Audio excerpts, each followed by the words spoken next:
Ako po si Almira, 28 taong gulang. Nakatira po ako sa Pampanga. Ibabahagi ko po sa inyo ang aking karanasan tungkol po sa aking lalaking minahal. Nagkaroon po ako ng 2 kaibigan na 2 lalaki. Magkababata po kaming 3. Patrick at Christian ang pangalan nila. Kahit na 15 anyos pa lang si Patrick, ay mamang-mama na ang itsura. Bukod doon ay ang laki na ng boses nito. At tuwing umingiti siya ay puting-puti ang mga pantay-pantay niyang ngipin.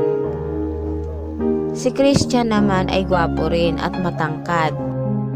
Iyon nga lang, medyo payatin at parang may sakit at bahagya pang namumutla. Lumalaki kaming 3 na nararamdaman kong may gusto silang 2 sa akin. Mayaman si Patrick. May negosyo ang kanilang pamilya. Sila Christian naman ay may mga manukan. Parang nagpapaligsahan ng 2, makuha lang nila ang atensyon ko. Naaalala ko pag naglalaba ako sa ilog, lagi akong sinasamahan ni Patrick. At habang naglalaba ako, kumukuha ito ng mga bulaklak sa gilid ng talon. Sinabi ko kay Patrick na huwag siyang kumuha ng mga bulaklak sa gilid ng talon. Napakadelikado kasi. Pag nahulog siya doon ay maaari pa niyang ikamatay. Sinabi niya na hindi raw mangyayari yun. Malalaki yata raw ang muscle niya. Pabiro pa niyang sabi nito. Ang mga nakukuha niyang mga bulaklak ay binibigay niya sa akin. Alam niya kasing mahilig ako sa bulaklak. At nang biglang dumating si Christian, may dala itong supot. Napatitig ito sa mga bulaklak na hawak ko. Tinanong ni Christian kung saan galing ang mga bulaklak. Sinabi ni Patrick na galing sa kanya. Sinabi nito na kahit malakas ang agos ng ilog at kahit matarik sa gilid ng talon ay kinuha niya ang mga bulaklak, maibigay lang sa akin. Bahagyang nainis ako sa sinabi ni Patrick.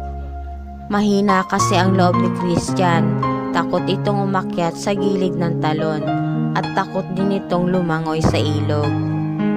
Hindi nakakibo si Christian sa sinabi ni Patrick. Maya-maya lang, ibinigay na ni Christian ang dala niyang supot sa akin. Suman at bibingka ang laman nito. Bahagyang kumunot ang noo ni Patrick at nagpaalam na ito na aalis na. Ayokong umalis si Patrick. Boring kasing kasama si Christian. Laging kalapati at manok na naman ang kinikwento nito sa akin. Samantalang si Patrick ay hindi nauubusan ng jokes. At palabiro pa ito. Pag napipikon pa nga ako sa mga biro niya sa akin, ay agad niya akong aamuin.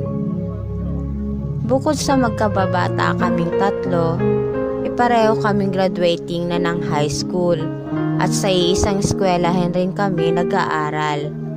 Kaya lang, iba't iba ang section naming 3. Araw ng graduation ball namin, si Christian ang partner ko. Siya kasi ang naunang nagsabi sa akin. Kaya nang sinabi ni Patrick na partner raw kami sa aming graduation ball, nakita niyang natigilan ako.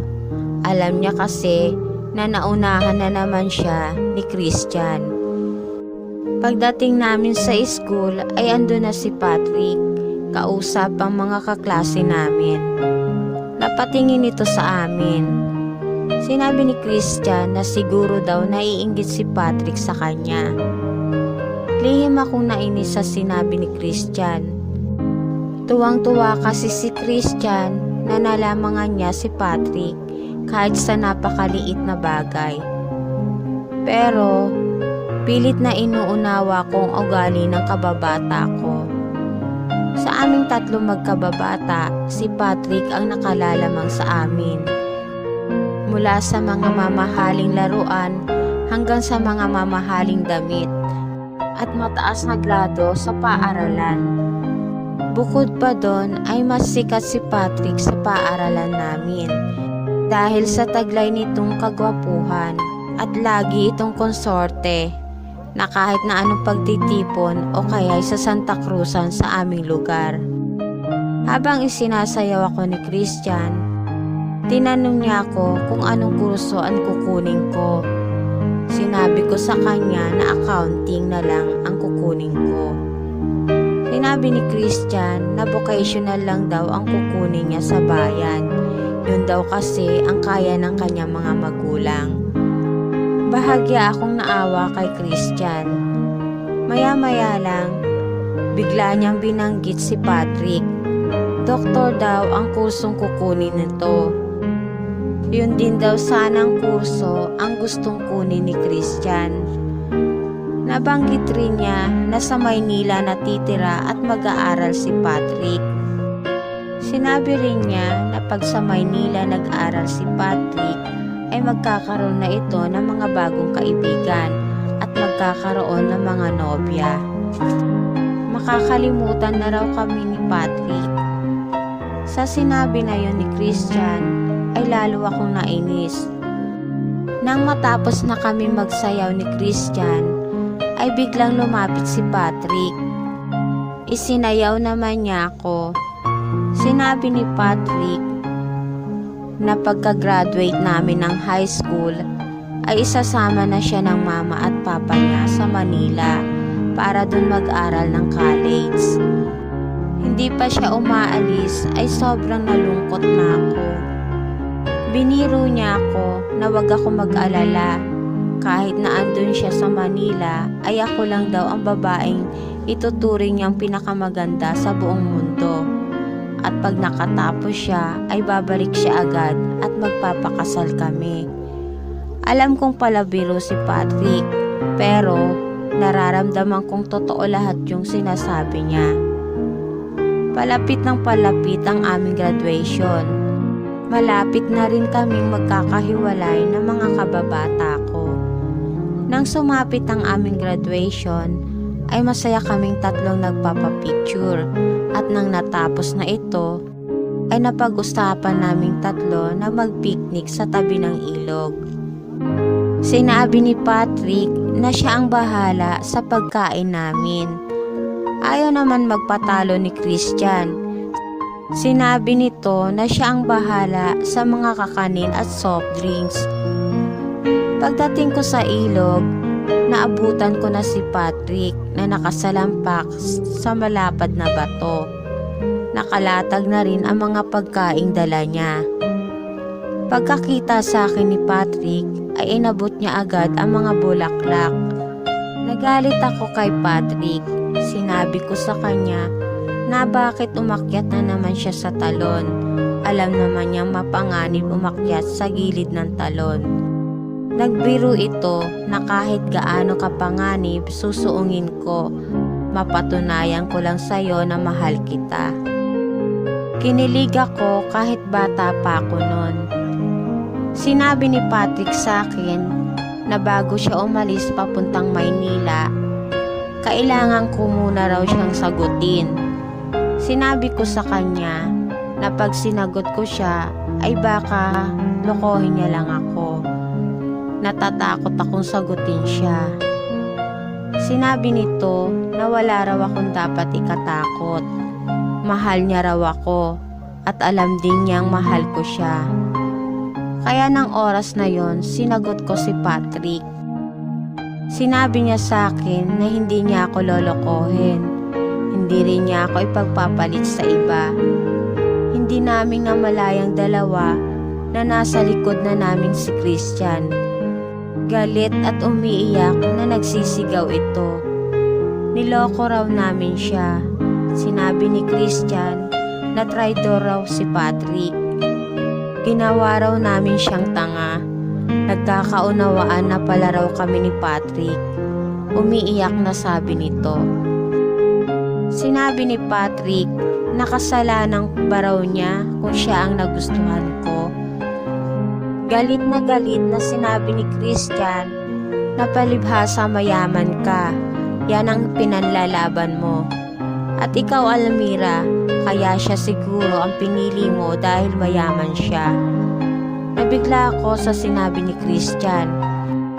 Kaya sinabi kong hindi totoo yon kay Christian. Nagsalita ulit si Christian na mas malakas at gwapo si Patrick kaysa sa kanya. Kaya si Patrick ang pinili ko. Ikukuha rin daw niya ako ng mga bulaklak sa gilid ng talon.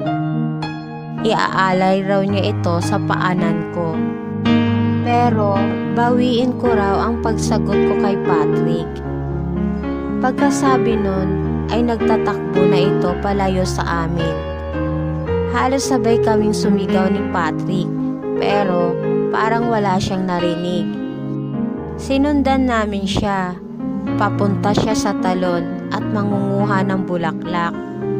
Habang sinusundan namin siya, iyak na ako ng iyak. Kitang-kita ko rin sa mukha ni Patrick ang pag-aalala. Takot na takot kami habang tinatanaw namin si Christian. Wala itong takot na nakalambitin sa makitid na sanga upang abutin ang kumpul ng mga bulaklak sa gilid ng talon. Mabilis nitong dinukwang ang mga bulaklak. Nabali ang sanga ng kinakapitan nito. Tuluyang lumagabog sa matutulis na bato sa ibaba ng talon ang katawan ni Christian. Parang binuhusan ako ng malamig na tubig ng araw na yon. Nagdilim ang paningin ko at tuluyan na akong nawalan ng malay. Sinisi ko ng husto ang sarili ko sa nangyari. Kung hindi dahil sa akin, hindi mamamatay si Christian. Nagpunta ako sa burol ni Christian. Halos hindi ako makalakad papapalapit sa kabaong ni Christian. Kinausap ko siya. Humingi ako sa kanya ng tawad. Araw na ng libing ni Christian. Nakita kong nasa ilalim ng puno si Patrick. Nakatanaw lang ito habang ibinababa ang kabaong ni Christian sa hukay. Iyak ito ng iyak. Sinisi niya ang kanyang sarili sa pagkamatay ng kababata namin. Simula nang inilibing si Christian, ay hindi na nagpakita si Patrick sa akin. Lagi daw itong umiiyak at nakakulong sa kanyang kwarto. Nang nalaman ko yon, ay agad ko siyang pinuntahan sa bahay nila. Ayaw niya sana makipag-usap sa akin.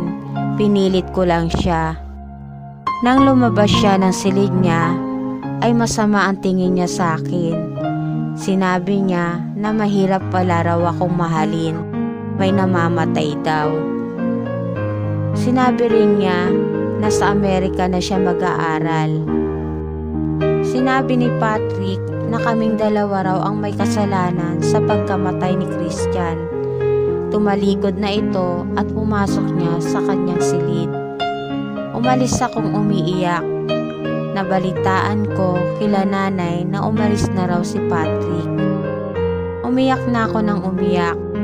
Dalawang kaibigan ko ang nawala sa akin. Kaya kapag naalala ko ang mga nangyari, ay hindi ko maiwasang hindi umiyak. Nabalitaan ko na may pamilya na raw si Patrick sa Amerika. Naisip ko, ako ba ang may kasalanan ng pagkamatay ni Christian? Kung hindi ba dahil sa akin, mamamatay ba siya? At dito na po nagtatapos ang aking kwento. Salamat po.